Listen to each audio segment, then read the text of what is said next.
Hi friends, I'm Mike Malcolm and this is Tri-Spired Tuesday, the video series that helps us evangelize Tulsa and the whole world using the beautiful art and architecture of Holy Family Cathedral.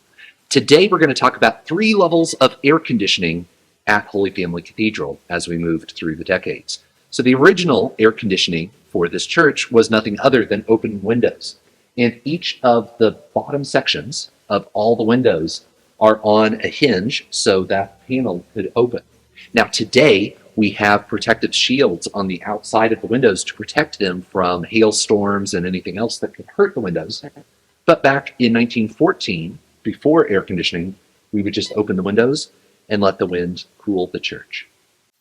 Everyone who lives in Oklahoma knows that open windows will only get a church so cool.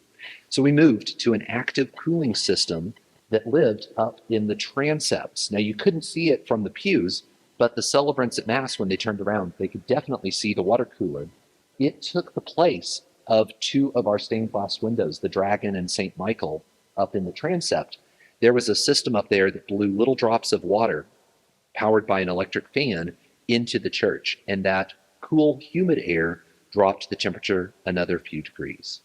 Water coolers do a good job at cooling a room, but a real air conditioner is the best. In 1960, through a generous donation from one parishioner, we were able to put in air conditioning in the church. They put in large rectangular registers, much like you'd have in your living room, and it blew cool air into the church. That was great. But then, in one of the recent renovations in the 2000s, we decided to get rid of the square registers and replace them with these perforated plaster discs. Those are made by the same company that made our high altars, and they are lifted into place and they cover air conditioner ducts. It allows us to have cool air but not advertise the fact that we are air conditioned.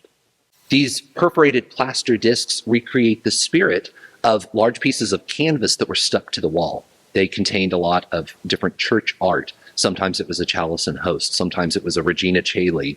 Different images that are meant to inspire us, much like stained glass windows. Today we've got the spirit of the interior aesthetic of the church, but we enjoy our air conditioning. Thank you for watching Tri-Spired Tuesday. I will see you next week.